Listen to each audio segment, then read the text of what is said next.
जिन्होंने 25 से 30 साल के बीच में ही अपनी जवानी बर्बाद कर ली। क्या करते क्या थे? इस मोबाइल की दुनिया में दाखिल होकर उन्हें ऐसा लगता है अब कोई नहीं देख रहा है, पोर्नोग्राफी करते रहो, बेहयाई की फिल्में देखते रहो, नंगी तस्वीरें देखते रहो।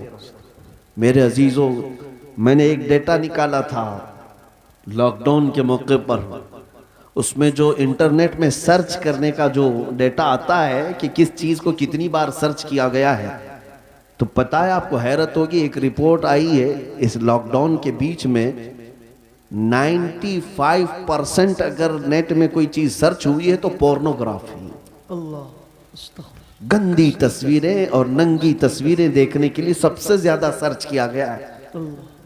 ये क्या हो रहा है? आपको अंदाजा भी है कि दुनिया तुम्हें तबाही के किस दहाने पर ले जाना चाह रही है। मैं आज ये बातें खुलकर इसीलिए अर्ज कर रहा हूं कि अगर आज तुम बेदार नहीं हुए, कल तुम्हारे आने वाले बच्चे ये ना पूछे कि मोहम्मद किसका नाम था। मुआज़ल्लाह रब्बिल आलमीन।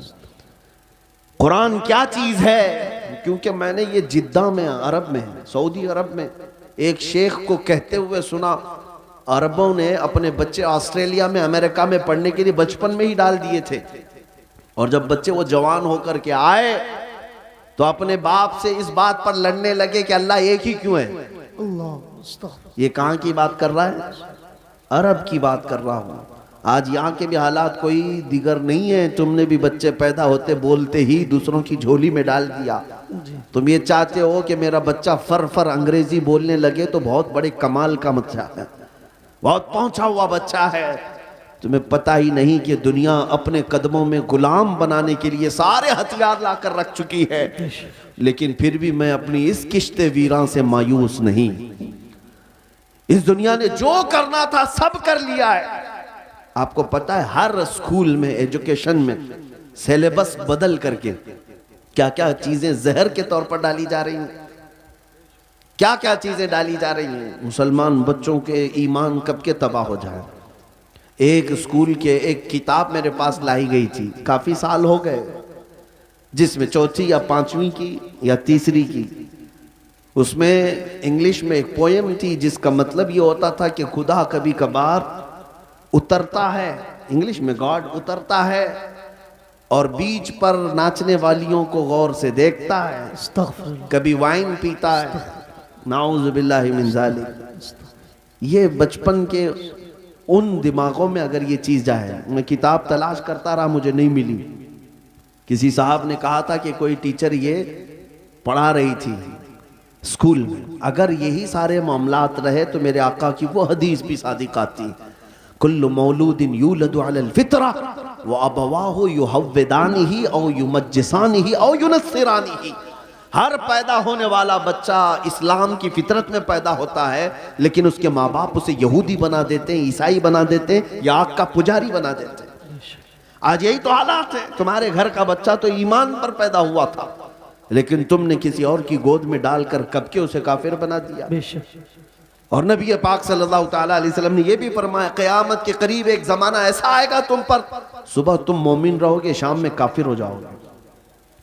रात को मोमिन सोओगे, सुबह काफिर उठोगे। मैं सोचता था ऐसा कैसे हो सकता है।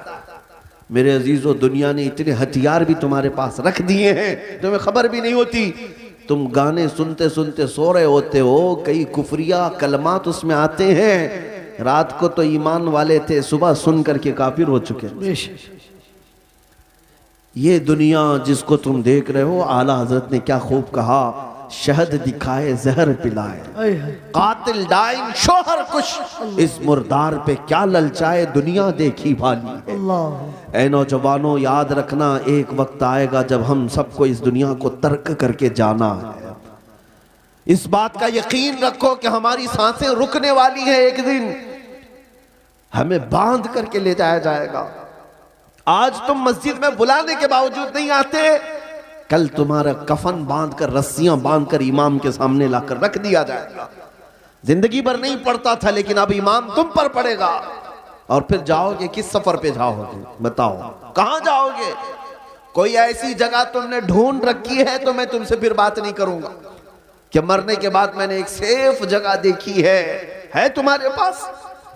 तुम्हें पता है जाना तो वही है जहां सब पहले वाले भी गए। बड़े बड़े वक्त के पहलवान, बड़े बड़े मालदार जहां गए, जिनके पास पैसों की रेल पेल ऐसी थी कि वो घर बैठे जो चाहते हासिल हो जाता, घर बैठे। तुम्हें पता है सिकंदर आजम एक बादशाह, दारा नाम का एक बादशाह, जब वो मर रहा था तो उसने एक वसीयत की थी, आधी दुनिया पर उसने हुकूमत की। अपने चाहने वालों से कहा कि जब मैं मरूं तो मुझे पूरा दफन करना, लेकिन मेरे दोनों हाथ ऊपर रखना, कब्र में इसको दफन मत करना। लोगों ने पूछा ऐसा क्यों? कहा ताकि दुनिया बार बार मेरे कब्र के पास आकर देखे आधी दुनिया फतह करने वाला भी जमीन पर खाली हाथ सोया हुआ है, कुछ नहीं है इसके पास।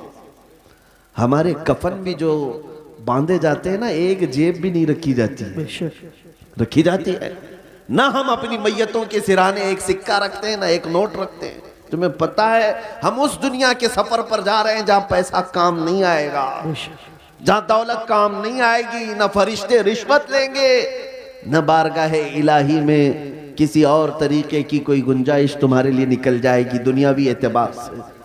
अजीज़ान गिरामी वक़ार, जब हमें पता है कि हमें उधर ही जाना है, तो इसलिए आज हजरत अनस रदी अल्लाह ताला अन्हु की हदीस मैं सुनाता हूँ। हजरत अनस कहते हैं इस हदीस से ज्यादा मुझे किसी और से खुशी ही नहीं हुई थी। क्या है वह हदीस?